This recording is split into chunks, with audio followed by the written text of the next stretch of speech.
It's great to see you all here this morning. And can I just say to all of our team from the Asia Society, from the mothership in New York, it's so good to have you here in Washington, D.C.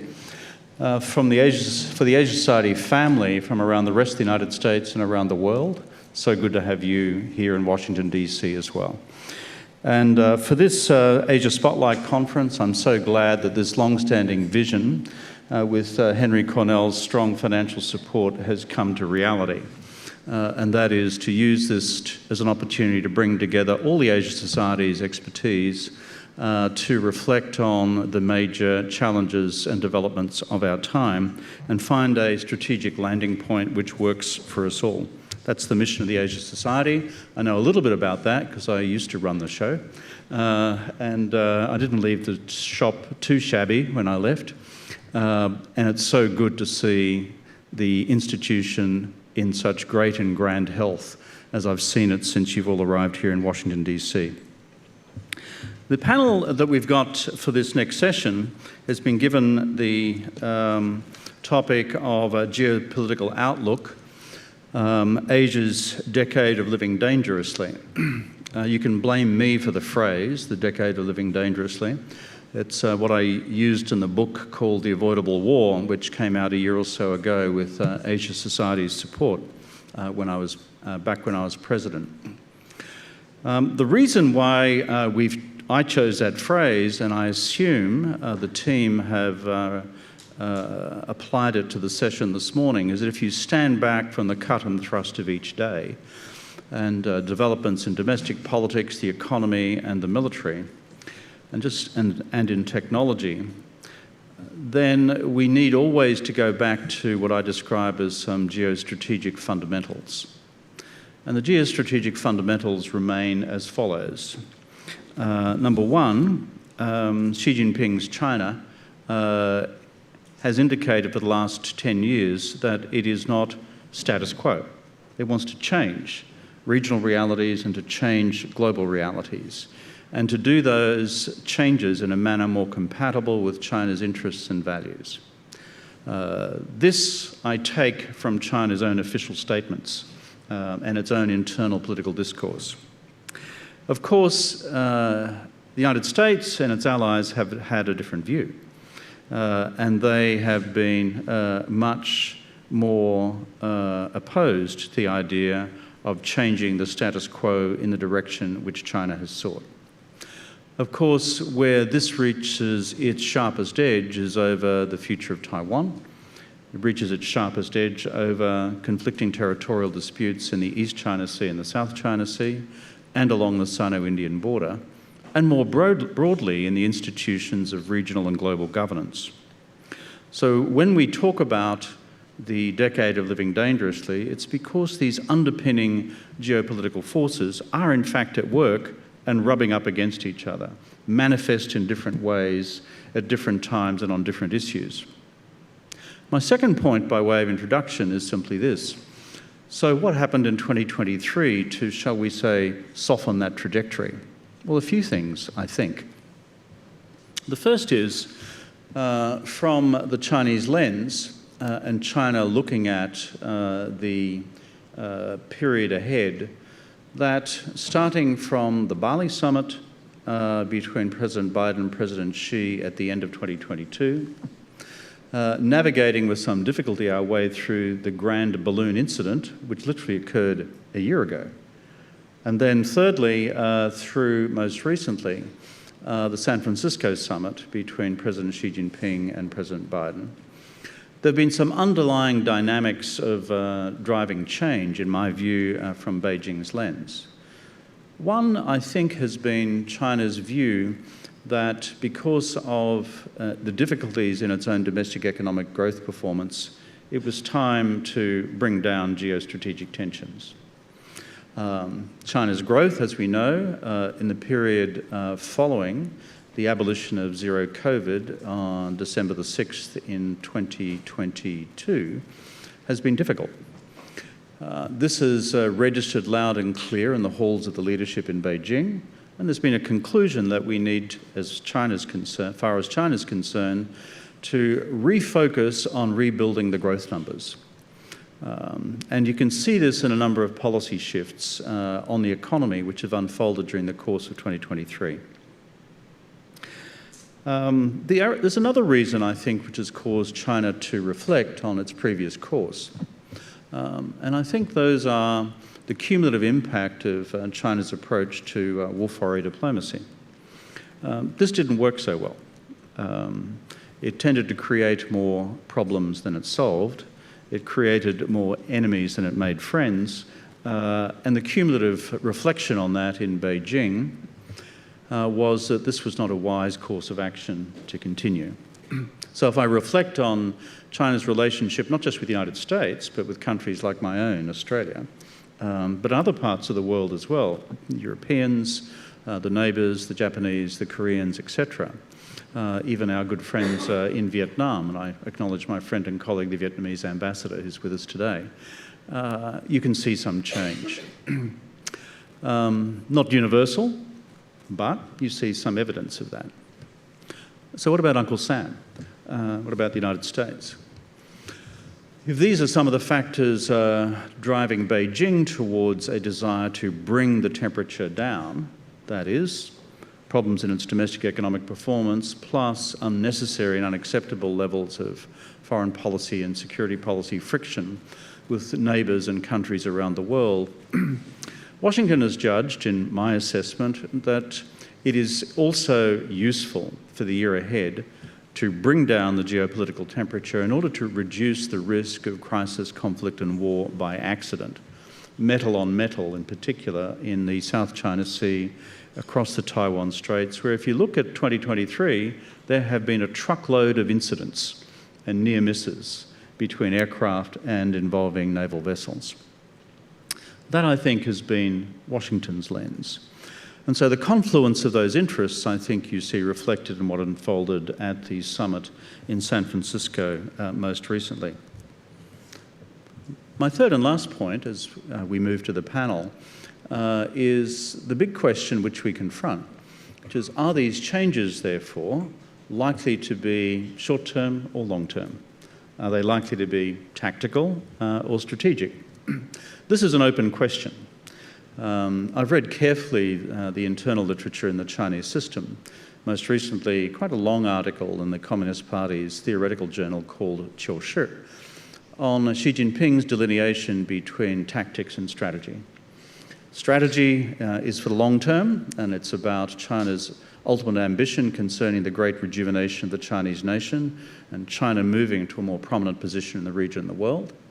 And tactics is short term and how you adjust according to the circumstances of the time. So the jury is out as to whether what we have seen so far this year is tactical or strategic from China's lens, and on the American side, how this will unfold as well, particularly if there is a change in administration at the end of this year when the presidential election is held in November. At a material level, now that the arteries have been unfrozen between Washington and Beijing, the first mill-to-mill conversations have been had, several of them in fact. On top of that, there is now a dialogue unfolding on artificial intelligence. We now have renewed cooperation between the United States and China on the fentanyl challenge in this country. And I see Todd Stern here, a great friend and colleague and a true hero of American climate change action over the years. We now see the resumption of effective climate dialogue between the two sides as well. So the big question in my mind as an analyst is, looking at all this, is can these short-term shifts that we've seen gain sufficient momentum in themselves to generate sufficient bilateral confidence to become long-term forces for strategic change? That, as I see it, is part of the challenge for this decade of living dangerously. The panel which the Asia Society has pulled together for this is a terrific panel. We have friends and colleagues from all over the place who it's been my pleasure to work with over many, many years. Starting with my good friend here, Heng Chee, co-chair of the Asia Society, Singapore's ambassador at large good friend, all-round person, bon vivant, a person who puts up with me when I go to Singapore and takes me to dinner, and enormously knowledgeable on the region. And one of Singapore's longest-serving ambassadors here in Washington. Or were you the longest-serving? Okay, modestly she nods her head. She has been the longest-serving.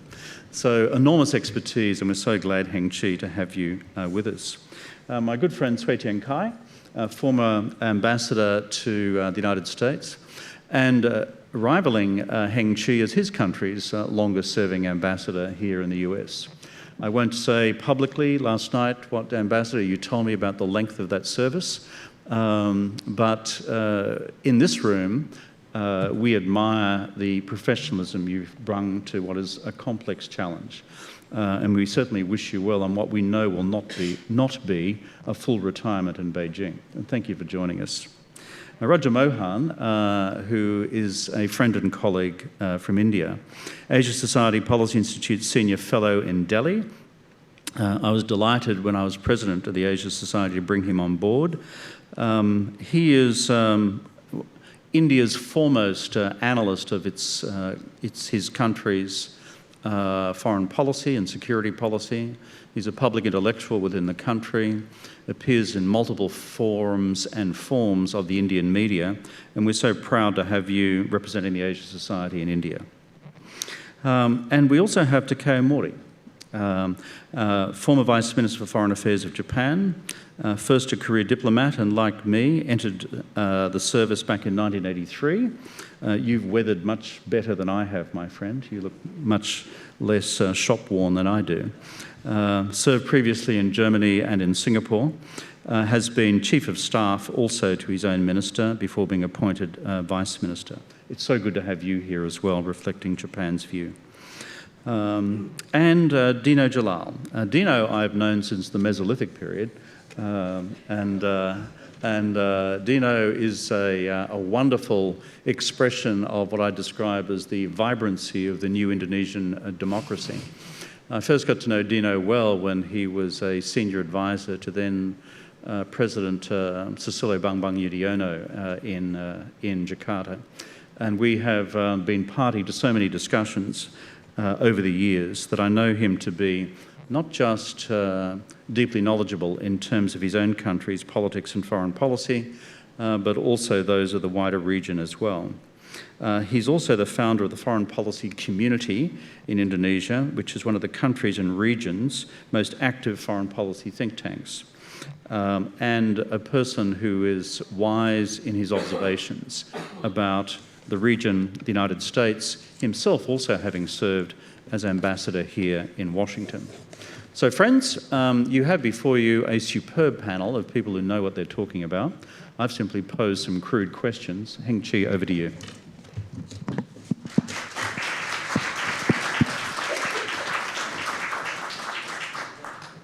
Thank you very much, Kevin, for that introduction, for that background brief, setting the stage for the questions and the discussion here.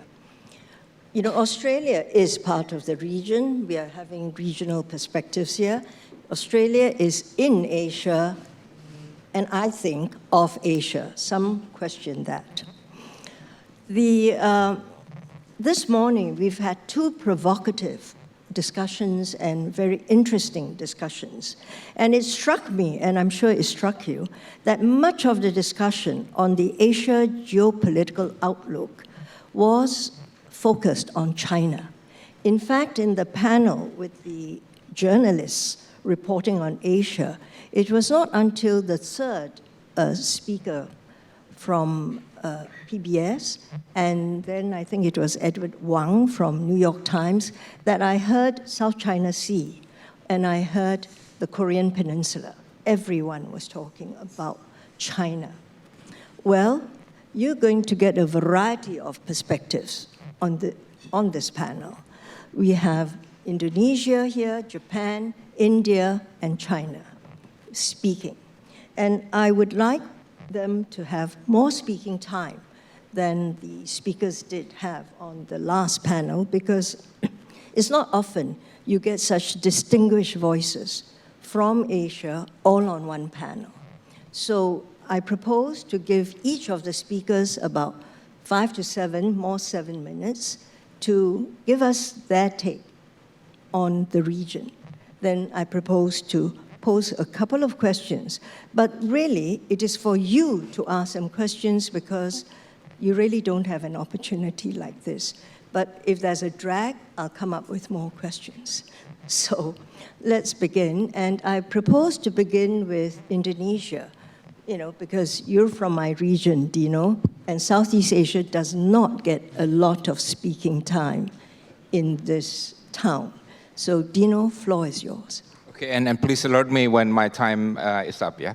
And I want to pick up where Wendy asked last question, what is the good news coming from the region?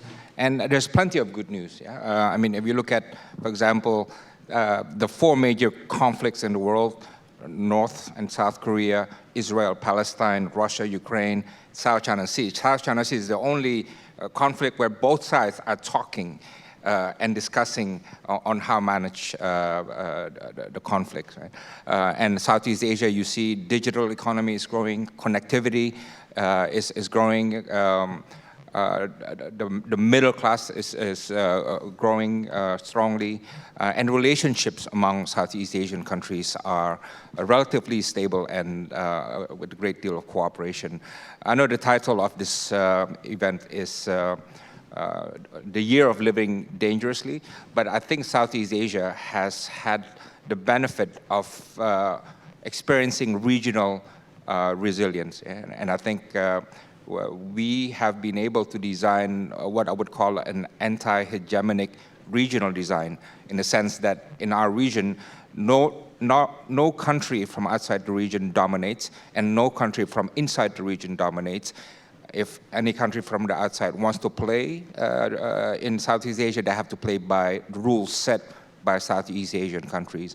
And Southeast Asian countries are driver of regional affairs, and relationships among Southeast Asian countries are also quite stable and cooperative. So that's one. I think the good news is Southeast Asia has shown reasonable regional resilience. About choosing, what do we choose between the United States and China? You hear this all the time, we don't want to choose, but the better answer is that we choose both. Yeah, it's for us in Indonesia, for example, to choose one over the other would be a political suicide for the government. And besides, constitutionally, we're not allowed to be aligned, to establish a military alliance with any country. Yeah, we prefer to have a polygamous relationships. We are very comfortable with that. And beyond that, we do want U.S. and China to get along. And not just get along. I've issued this challenge several times. We would like to challenge the United States and China to establish one scheme or project of cooperation in Southeast Asia. And we're quite amazed that this has not happened, right? And I don't think this is so much to ask of any of these powers, but a cooperative scheme by United States and China in Southeast Asia would mean a great deal in terms of confidence building in our region. Insofar as our region is concerned, when we look at the Indo-Pacific, I think the notion of inclusion is critical, right? And this is why, with all these competing concepts on Indo-Pacific, for us, the term inclusion is key.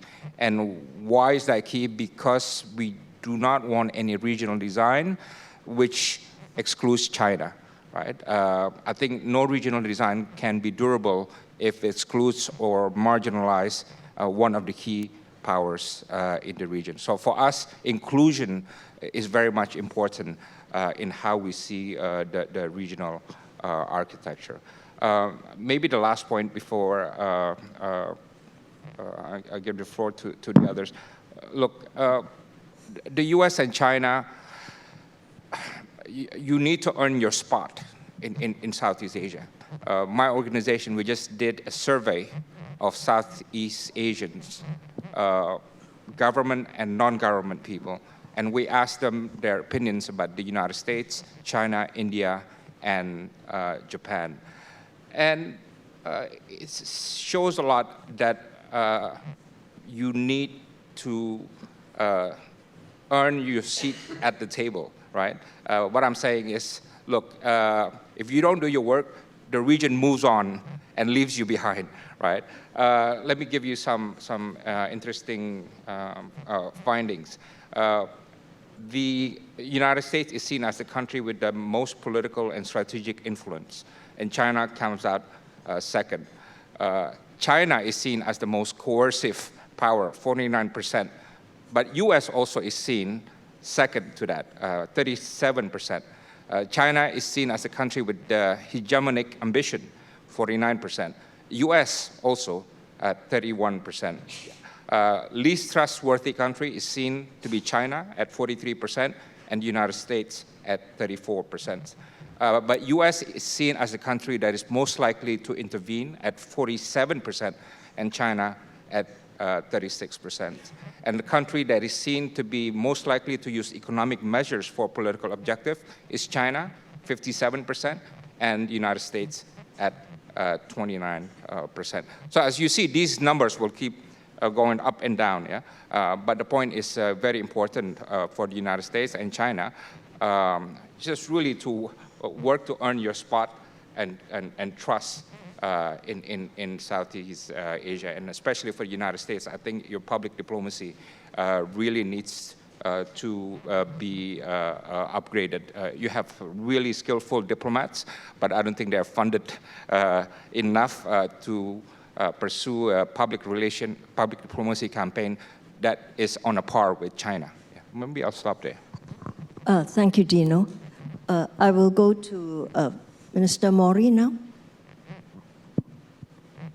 Yes, Ambassador, thank you very much, and I would like to thank ASPI for having me today. So, Asia's decade of living dangerously. It's not only Asia which is living dangerously.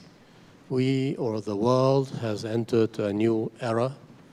The previous era was the post-Cold War era. This post-Cold War era started with a kind of euphoria. Now that confrontation of ideology is over through globalization and interdependence, the world will be one, naturally. So that was the idealistic thinking, and very quickly it was betrayed by the reality. So we experienced the war against terrorism, not so successful Arab Spring, and globalization resulted in unequal development, division in the international society, and in many countries also domestically.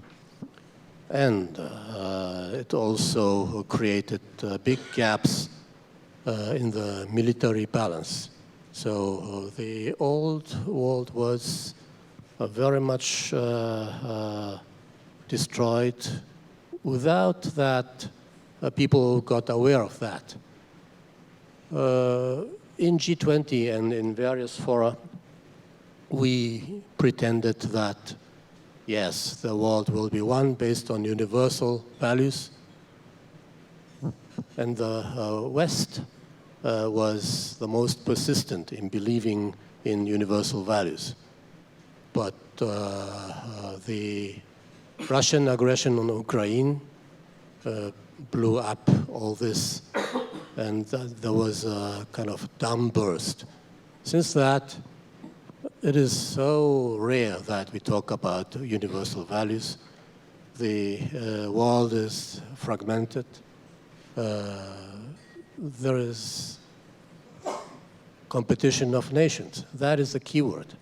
So confrontation between East and West, South and North, and confrontation even among the like-minded countries. That is where we are. And we do not know how to overcome this situation. For Japan, it was striking that our friends, which call themselves the Global South, very quickly drifted away from us.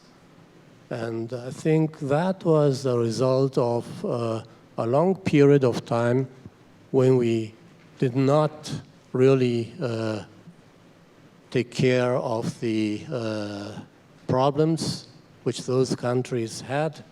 We just pretended that we are one world. So now we are facing a situation which is not based on military balance, which is full of distrust. And I think what we have to do first is, of course, recreate military balance. So U.S. is on the right track, and Japan is doing its own part, and we are making utmost efforts to strengthen the Japan-U.S. alliance. This is one thing. And second, of course, we have to have good communication. Good communication where we see a crisis and difficulties. And therefore, I very much appreciate that communication between the US and China is now functioning on the highest level. It is the efforts to set up so-called guardrails, which should prevent problems to derail into serious conflicts. We appreciate these efforts. And Japan is also doing communication with China. We are very happy that we had a good meeting on the highest level at the fringe of the APEC last November. These are the necessary minimum conditions to keep peace in our region. Beyond that, I think we have to start new efforts to build common ground for discussion. So what we think is necessary is that everybody reconfirms that the UN Charter and the important fundamental principles set out in this charter continue to be relevant. This is the minimum.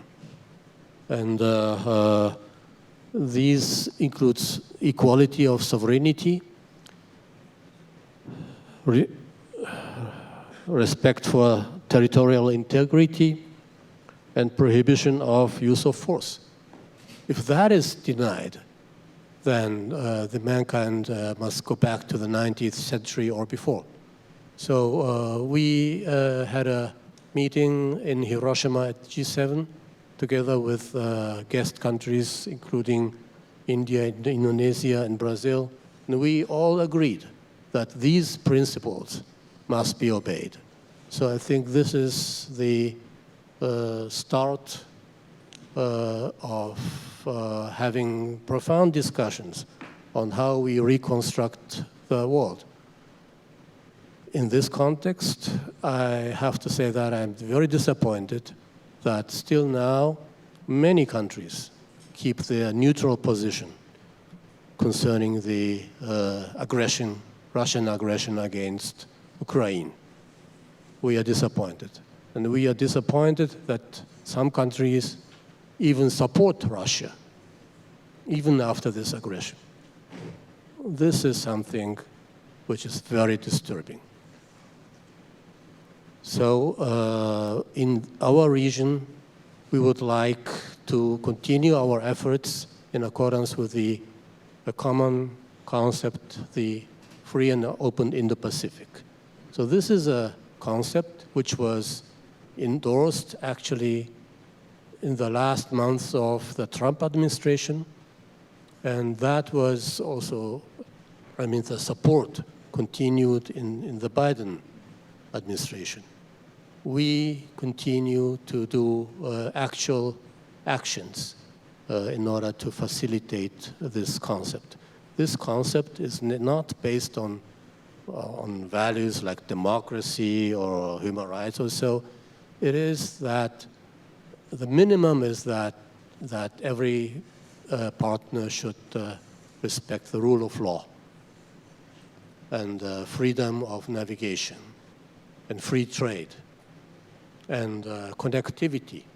So we would like to start at the bottom, and this concept is an inclusive one. We are inviting everybody, of course including China, to join. And thus we would like to build up our region, and we are very happy that Indonesia took the initiative for the AOIP, which is very much aligned with our free and open Indo-Pacific. So ASEAN is on board, and the U.S., and we are, South Korea.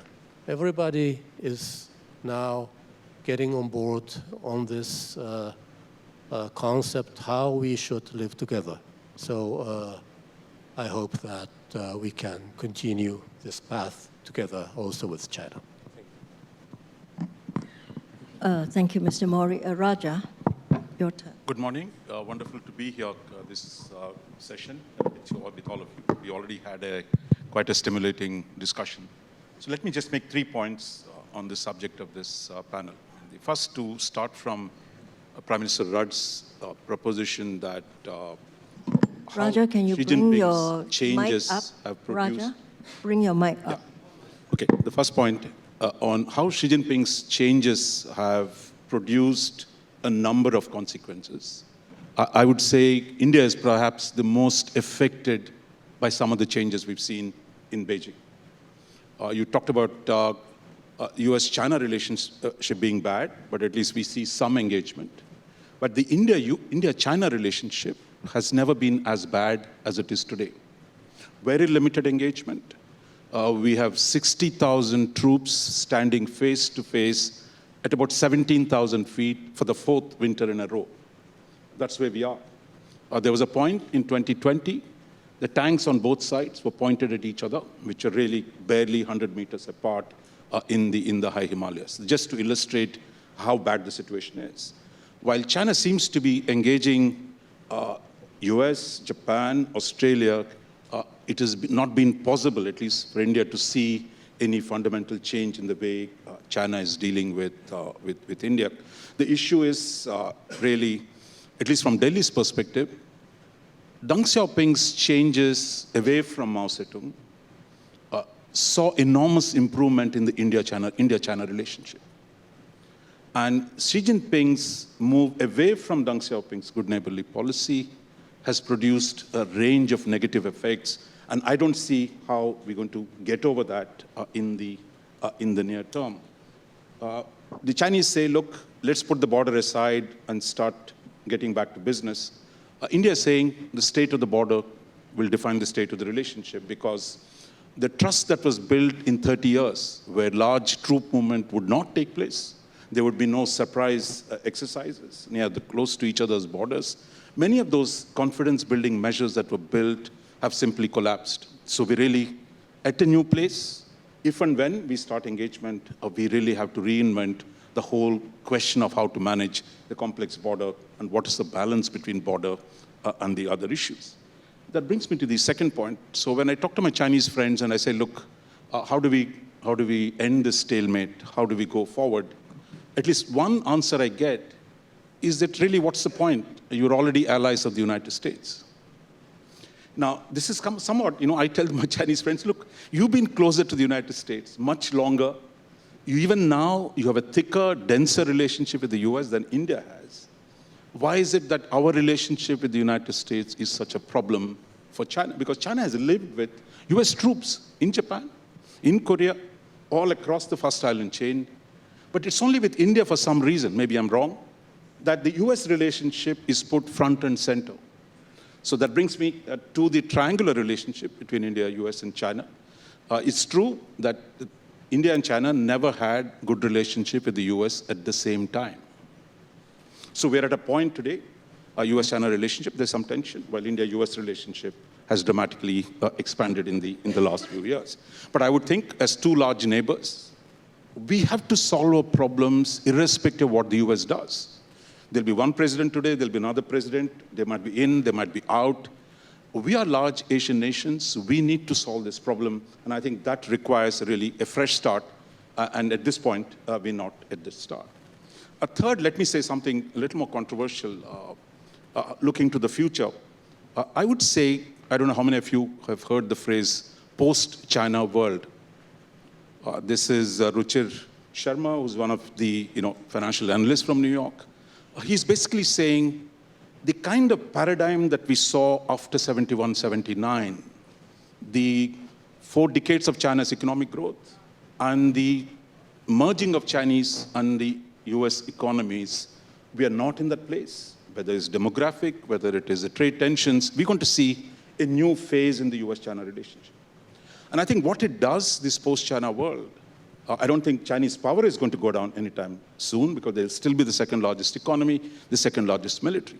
What we've seen happen in the last few years is really the rise in the agency of other Asian countries. So to my American friends, most of them, or the European friends who see in Asia merely through the lens of China, there's much bigger Asia beyond it. And I think last 3 years of policies we've seen, whether it's Japan asserting itself, or India asserting itself, or Vietnam, or Philippines, you see that Chinese nationalism is not the only nationalism in Asia. We're all nationalists in Asia, easily provoked, and one nationalism can easily be pitted against another nationalism. So I think we are at a place where I think a more multipolar Asia, the large number of Asian countries, each with 100 million plus, India of course is 1 billion plus, you have these countries today who have the capacity and the agency to reshape the neighborhood. The question is for us, can we do it in the context of US-China rivalry? Or it becomes even more important for us to redefine an Asian framework where we have the agency to shape our own region, irrespective of what happens between China and the US. I'll stop. Thank you, Raja. Interesting thoughts, many questions. Ambassador Cui. Thank you very much. Let me first thank Asia Society for having me here for this conference. It's very nice to be back in Washington, D.C., especially it's still early in the year 2024. I don't know what will happen late in the year. So it's a good time to be back anyway. Well, when I first saw the subject of our panel, Asia's decade of living dangerously, I was a bit puzzled. I know the inspiration came from an old movie, The Year of Living Dangerously. But the movie was made 42 years ago. And the story was even earlier. It's about what happened in the mid-1960s, in the height of Cold War. So I was puzzled why we are talking about such an old subject today. But having listened to the previous speakers, I somehow realized that it's a good time for us to have a close look at such eventuality. If we allow some of the kind of Cold War mentality that people raised early in the morning, if we allow this kind of mentality to come back and dominate our region, if we allow some attempt to continue to start major power conflicts in the region and try to distort and cut off supply chain, value chain in our region, then there is a real possibility that we have to deal with a decade of living dangerously. Or even we have to wonder whether we'll have a decade of living at all, dangerously or peacefully. So we have to work together to guard against such risks in our region. A lot has been said about China, China's policy, China's intention, or the changes in China, or the changes started by China. I don't think I can do justice to all these comments within these few minutes, but let me try. First of all, China's intentions, China's goals. I think it's very clear and very simple. Our goal is China's modernization. It's not anything about global dominance or even regional hegemony. It's everything about how to make ourselves better, to bring better life to our own people, not at anybody else's expense, but rather, as China grows, we'll make greater contribution to the region, to the world, with the goal of setting up a community of nations with a shared future. It's as simple as that. And this is certainly the guidelines for China's foreign policy. Of course, I don't know whether it's fortunate or unfortunate. The first priority is always our relation with the United States. But we have made it very clear, especially by President Xi in November in San Francisco. We believe that the fundamental choice for the two countries is whether we are going to be partners or foes. And we have made it very clear that we want to be partner and a friend with the United States. How the US would respond is really up to the United States itself. And we certainly want to have a peaceful and stable region so that China could achieve its goal of modernization. That would certainly include our relation with India. I was in India a little bit more than a year ago, had a good meeting with the foreign minister, who was also for a while ambassador here. And I had good discussion with the think tanks, both in New Delhi and Mumbai. So I learned a lot from my Indian friends. So at the end of our discussion, I suggested to them, well, this is certainly something very personal. I said, personally, I believe, and I do hope that India will grow faster and better, and you could take up the number 2 position in the world, then the United States will focus on you and leave us alone. But I have to say, everything I'm going to say is my personal views. I'm retired. I'm not speaking on behalf of any government agency or any institution. We know that we, as neighbors, we have problems sometimes. Sometimes we have difficulties. But still, I think we have much larger common interest that we should grow and develop and be prosperous together and keep the regional stability here. Then, about the changes in China, I think actually nothing will remain constant in the world. For any country, China, India, United States, Indonesia, Japan, we are always changing. But we have a strong continuity for China's national goal, national strategy, and foreign policy. China is still the largest developing country in the world. Although you now have a somehow larger population than we do. We are very happy to concede that number 1 to you. We are still the largest developing country in the world. And in a sense, you see, I spent the most part of the last decade here in Washington, D.C. I think it's fair to say, while China is still the largest developing country in the world, at least for the last decade, United States could be seen as the largest, quote and unquote, revisionist country in the world. Just look at what is happening here in this country. So I think that all of us have to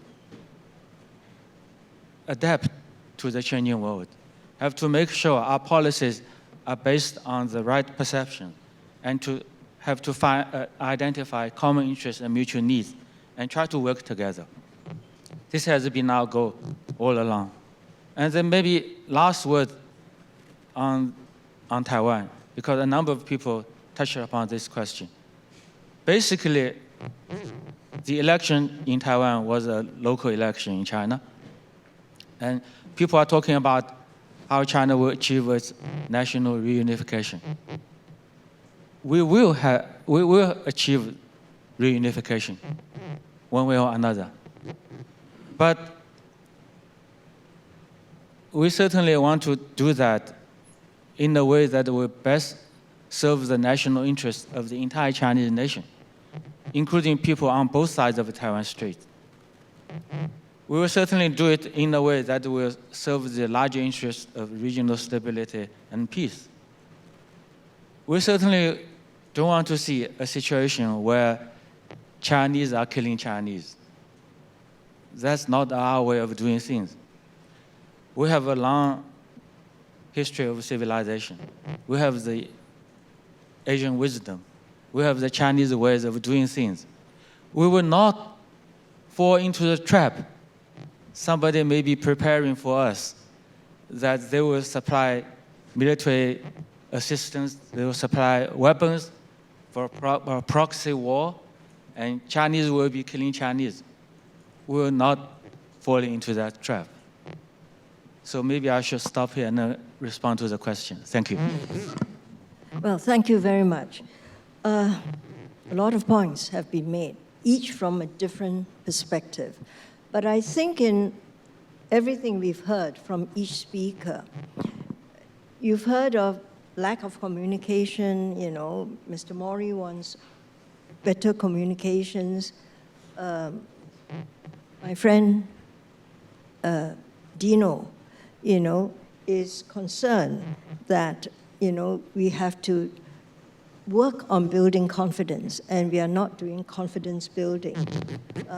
Raja has brought up the India-China border dispute as, you know, well, that's a new conflict that you have highlighted, which nobody has mentioned, but is very much there. But, and I think Ambassador Cui has tried to answer all the questions, or some of the points that were raised this morning, not all, but some of the points. And I think what is very clear is that there is an absence of strategic trust in the region, whether it's because of lack of communication or because there are real issues there that cause this absence of trust. And you have, some have said, you know, it's really the United States, you know, producing this framework. But if Asians were to work out a pathway, but not excluding the other great powers in the region, United States' role, how would you begin to build trust in the region? What steps would you suggest that all the great powers and the middle powers and the small powers can have a part in? Any takers first? Well, Dino. so, you know, I work here in DC for some time, and then I'm based in Southeast Asia. What I notice is that in the DC, somehow China bashing has become the norm, and nobody says anything good about China. If China does something good, it will be frowned upon if you recognize that. And in my view, that's unhealthy, because in Southeast Asia, you know, we have a relationship with China. We have good things, opportunities, but we also have issues, right? But we're not there. We're not stuck in that China bashing mode. I remember I was saying something remotely nice about China, and I was, hey, Dino, you're a panda hugger, right? And I'm just saying, you know, how do you resolve complex relationship with that kind of mindset? So keep in mind that I come from Indonesia, where some decades ago, if I were caught talking to Cui, I would be fired, because we used to fear China. We froze diplomatic relations, but we made that leap, right? We made that leap, and not just with China. We did so with East Timor. It was very ugly breakup, and then we made that leap. With Australia also, we had very uncomfortable relationship, but we made that jump. I think what it requires, Heng Chee, is first is political will. Do you recognize that it's worth the political risk to reach out to the other side? And secondly, you have to have craft It can't be just not doing anything. You got to give something. You got to compromise. And what that is you have to decide. But most importantly, once you make those moves, once you make that leap, the political will, the craft, consistency is what builds the relationship. Remember, Indonesia and Singapore, we used to have confrontasi, right? And then we fixed that between President Suharto and Lee Kuan Yew. But the consistency of that relationship and the ability to show goodwill is what really developed strategic trust between our countries. Right, so you want the goodwill and the political will and the consistencies and pushing. Craft, yeah, the craft also. Mr. Mori? Thank you. I think building trust is not easy, but not impossible. I said that we agreed upon the importance of the UN Charter, and we will cooperate in the framework of free and open in the Pacific. But these conceptual works have their limits. And I think it will be very useful to have concrete cooperation in which everybody will really try to achieve good results.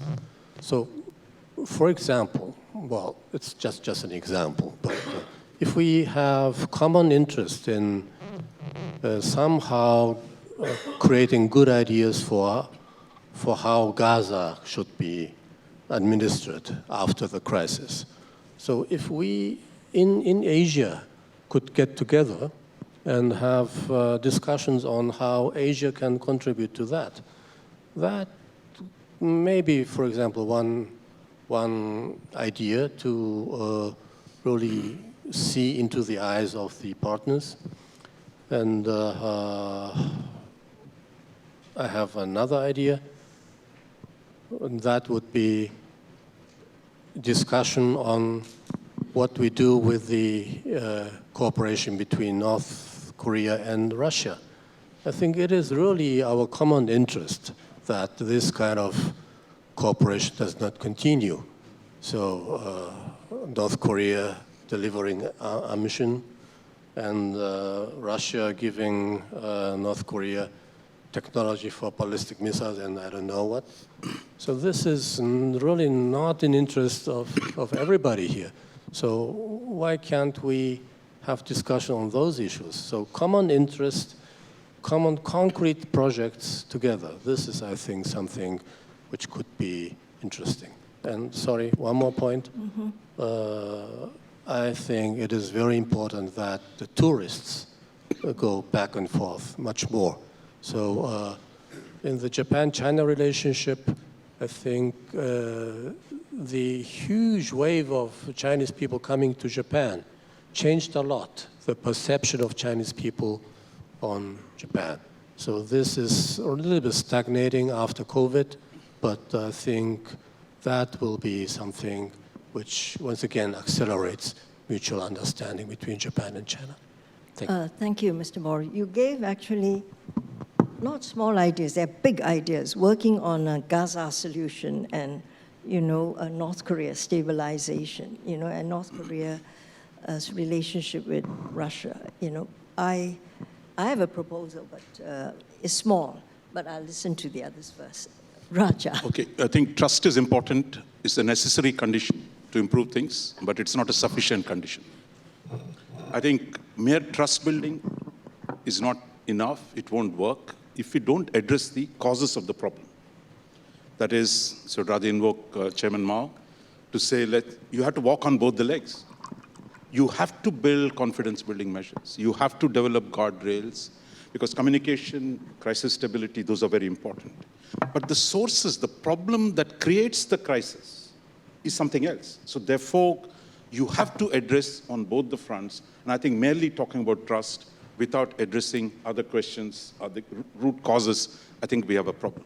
I'll just conclude with, we can keep talking about all kinds of principles. There's only one core principle that needs to be respected.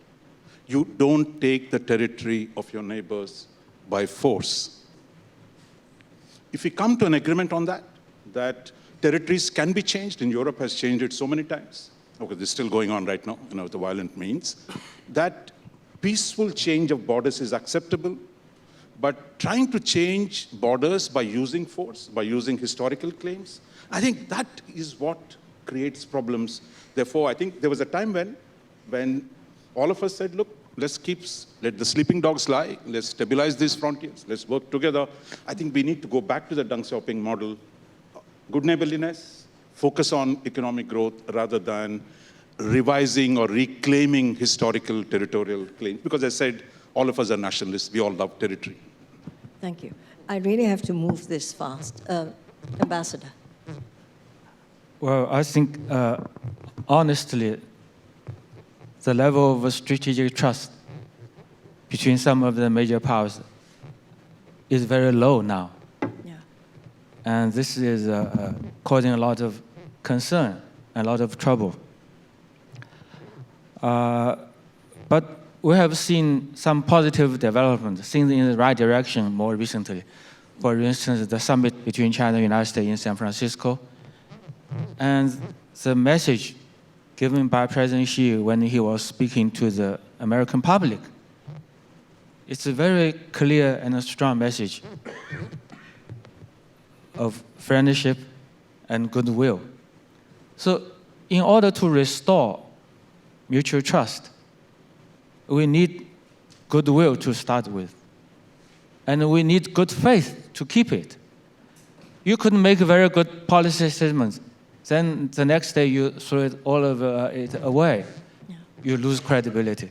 So we need goodwill and good faith. And we have to persist. Perhaps gradually we'll build back the mutual trust. Maybe it's impossible for countries to have complete trust of each other. But if we have the right perception of the major trends in the world, if we have the right perception of the common interests, then I think it's safe to say that we will have growing mutual trust. I don't want to touch upon the border issue between China and India. I spent a long, long time when I was doing Asian affairs, negotiating with my Indian colleagues. They said, why don't you come back to the position of Zhou Enlai? And I asked, why didn't you accept Zhou Enlai's proposal? So it's endless discussion. But thank you. Thank you. Actually, I was wondering whether countries in Asia, all of us are signed here at this, on this panel. We have signed to the AOIP, ASEAN Outlook on the Indo-Pacific. United States has signed on to it too.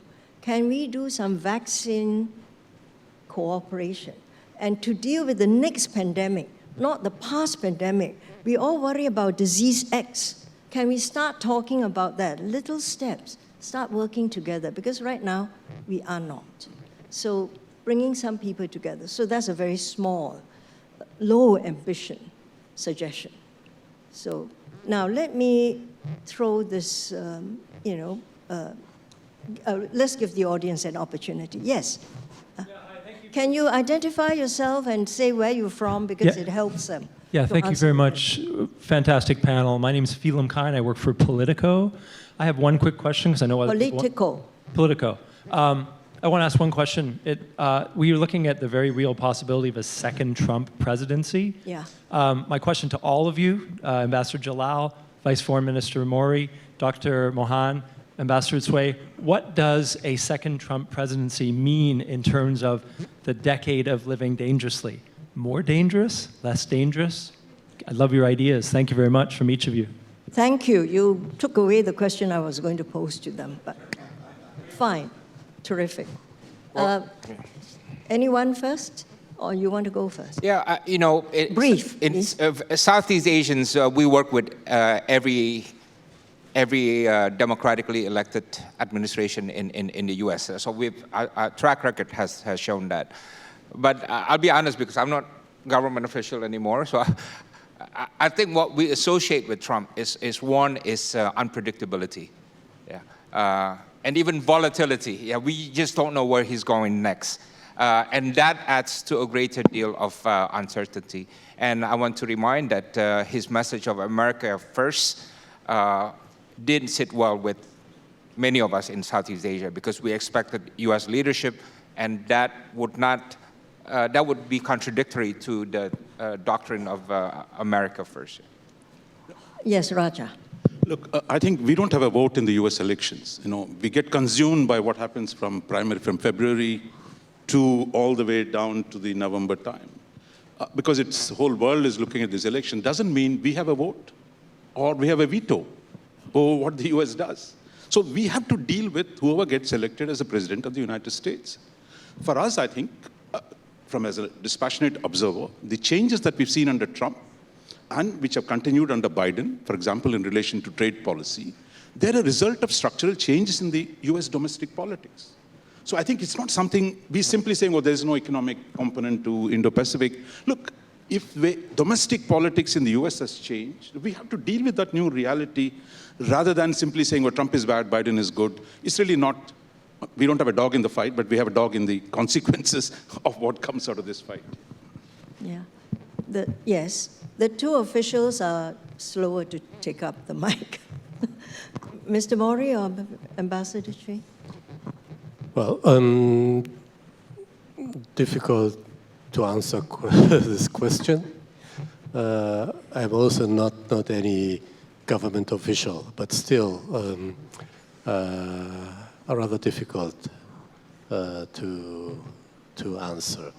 What I can say is that we had excellent relationship with President Trump, maybe thanks to Prime Minister Abe at that time. And we are going to have a good relationship with every president democratically elected in the US.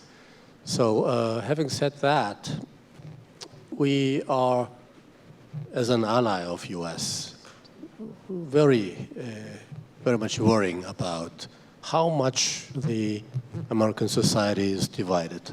So whoever could be elected, we, as an ally, hope that within the US, there should be trust-building measures, and I hope that we in our region should not have to be faced to this question anymore.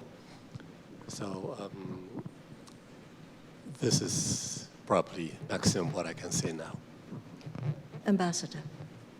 Well, I think if we non-Americans, if we foreigners try to make predictions about US domestic politics, or even to express preferences, then we are sure to have long years of living dangerously.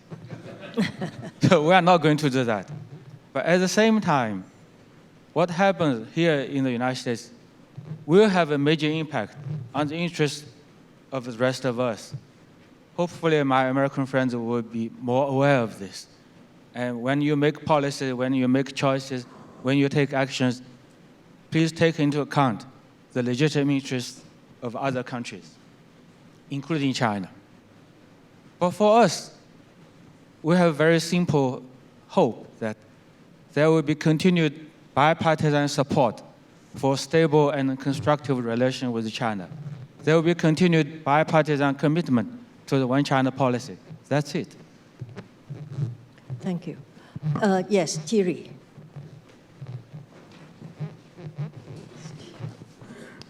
Thierry Porté, Global Trustee of Asia Society. Thank you all for a wonderful panel.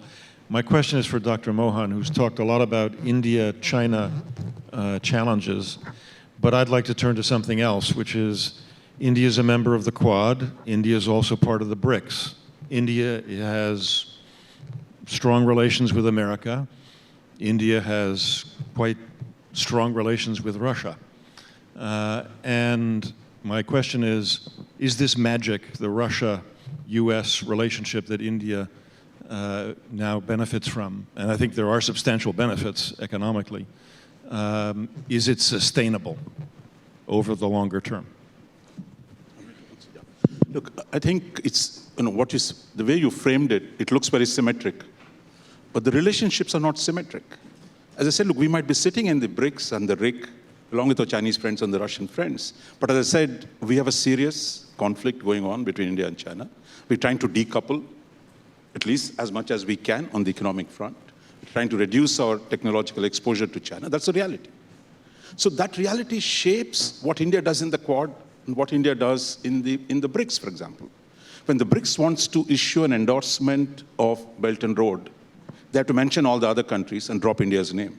That's what diplomats are paid to fix problems like that. So I think the nature of the conflict between India, China, and the growing convergence of interest between India and the US profoundly changed the quality of what happens in the Quad and what happens in the BRICS. On the Russia question, look, the Russia trade with India is about $10 billion if you remove the recent oil. Our trade with the United States is $200 billion. Where are the Indians going? To study, they're going to the US or the English-speaking countries. Where are they doing business? In the English-speaking countries. Where do the tourists go? To the English-speaking countries. So I think, we have a path dependence on Russia, but the salience of Russia in India's international relations is on the decline. Yeah. So I think, and India's enhancement of its relationship with the West is now structural, and I see that growing. And if we can manage our relationship with China, that will put us in a much better position. But at this point, we're not there, but hopefully we'll get this. Now, I've been rushed, 1 minute left, but I think our introduction was quite long. So if I could take some of Kevin's time and, ask the last question, if anyone has a last question, or I'll pose the last question. You want to ask a question? Yes, there's a hand right at the back.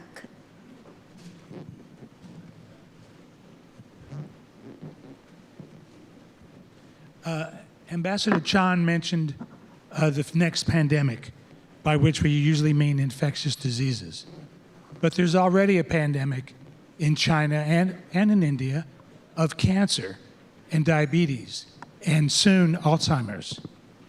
Is international collaboration in these areas significant enough to the leaders in China in particular to cause changes in the geopolitical tension in order to achieve more collaboration in saving people's lives from these diseases? Well, is the collaboration in these medical fields strong enough, good enough to mitigate the tensions? Actually, when I was talking of the collaboration on the pandemic, I looked at AOIP as a platform because the United States is a member, China is a member, and Japan, all the ASEAN countries, India. And if they could just get together there and start a little project, get away from the last pandemic, of COVID, and look at the future. Well, how would we do things over again? If you have another pandemic, how do you work out the protocols? How do you come together quickly to save humankind? I think that's a worthwhile project, and surely we can rise above, current geopolitical, stresses, especially now that it is post-San Francisco, and there's greater collaboration between the United States and China. It was really that. But you are right, diabetes is a big problem, cancer is a big problem. Asia Society has a cancer initiative, we're trying to work out. And I think you mentioned Alzheimer's too, yeah. Can I just add one thing? I mean, I want to say this again, because, you want to hear a Southeast Asian view. Americans have amazing diplomats. Chinese also have amazing diplomats. Again, we can't understand why these two amazing group of diplomats can't just come up with one simple project in Southeast Asia, a solar panel project. How difficult would that be, right? A COVID thing, a connectivity project, an IT project, a village, development. Is that such a political taboo? You do that one thing, I swear to you, the Southeast Asians will applaud and will say, well, there is hope in the world, right? Is that such a political taboo? I don't understand. Right. Thank you, Dino. Now, I'm the moderator, but I'd like to just make this statement. As someone who watches the U.S. China relationship closely, it strikes me that both sides deal in caricatures. The United States overdraws China, and China, the netizens and all, are beginning to overdraw America. So are you dealing with reality? You're dealing with caricatures of each other, and it snowballs and affects all of us. So how do you step back from that? And I have no answer for that. Yeah. Well, you see, actually, I was here as a Chinese ambassador at the earlier days of of COVID-19. There was very good daily communication between the embassy and the White House, to be honest. And people were trying very hard to coordinate our efforts dealing with the pandemic and even facilitate flow of goods, medical goods.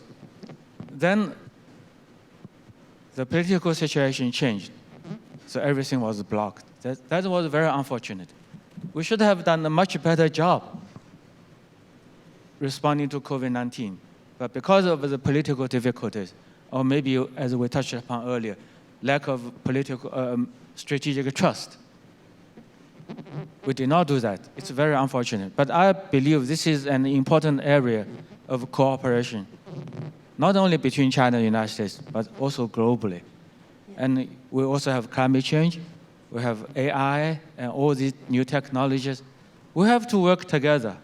Otherwise, no single country can really handle them all by itself. So in this regard, I hope all of us, when we talk about so-called taking sides, I hope all of us, China, United States, ASEAN countries, and Japan and others, will take the same side, the right side of history, the side of building a community of nations with a shared future. And that's my sincere hope. Thank you.